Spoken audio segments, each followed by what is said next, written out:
Box office దగ్గర last week లో release అయిన యువ సమ్రాట్ నాగచైతన్య నటించిన తండేల్ మూవీ మొదటి వారంలో ఎక్స్ట్రాడినరీ కలెక్షన్లను సాధించి రెండో వారంలో అడుగుపెట్టగా ఈ వారంలో కొత్త పాత సినిమాలు వాలంటైన్స్ డే వీకెండ్ లో గ్రాండ్ గా రిలీజ్ అవ్వగా ఉన్నంతలో కొత్త సినిమా విశ్వక్ సేన్ నటించిన లైలా మూవీ కొంచెం బజ్ ను క్రియేట్ చేసినప్పటికీ ఓపెనింగ్స్ విషయంలో మాత్రం సినిమా తీవ్రంగా నిరాశపరిచిందనే చెప్పాలి. కాగా ఇప్పుడు తండేల్ మూవీ డే 8 కలెక్షన్లతో కంపేర్ చేసి చూస్తే బుకింగ్స్ పరంగా లైలా మూవీ బుకింగ్స్ చాలా నిరాశ కలిగించే విధంగా ఉండటం అందరినీ ఆశ్చర్యపరిచింది. ఎంత కొత్త సినిమా అయినా కానీ బుక్ మై షోలో ప్రతి గంట కేవలం 1000-1500 వరకు టికెట్ సేల్స్ తోనే పరుగును కొనసాగిస్తున్న లైలా మూవీ టికెట్ సేల్స్ కన్నా కానీ 8వ రోజులో ఉన్న తండేల్ మూవీ 2-3 వేల వరకు టికెట్ సేల్స్ ను క్రమం తప్పకుండా సొంతం చేసుకుంటూ వాలంటైన్స్ డే వీక్ డే లో ఎక్స్ట్రాడినరీ ట్రెండ్ ను బాక్సాఫీస్ దగ్గర చూపెడుతూ దుమ్ములేపుతూ ఉండటం విశేషం. దాంతో ఈ రోజు కలెక్షన్ల పరంగా తండేల్ సినిమా కలెక్షన్లు ఫుల్ గా లైలా మూవీ కలెక్షన్లను డామినేట్ చేసే అవకాశం పుష్కలంగా ఉండగా మార్జిన్ కూడా ఆల్మోస్ట్ డబుల్ అనిపించే రేంజ్ దాకా ఉండే అవకాశం ఉందని చెప్పవచ్చు.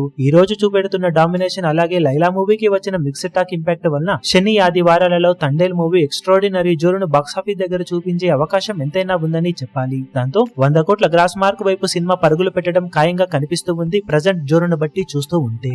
ఈ వీడియో మీకు నచ్చినట్లయితే లైక్ చేయండి, షేర్ చేయండి, ఛానల్ ను సబ్స్క్రైబ్ చేయడం మాత్రం మరవకండి. ఏ చిన్న అప్డేట్ ను మిస్ అవ్వకూడదు అనుకుంటే బెల్ ఐకాన్ ను ప్రెస్ చేయండి.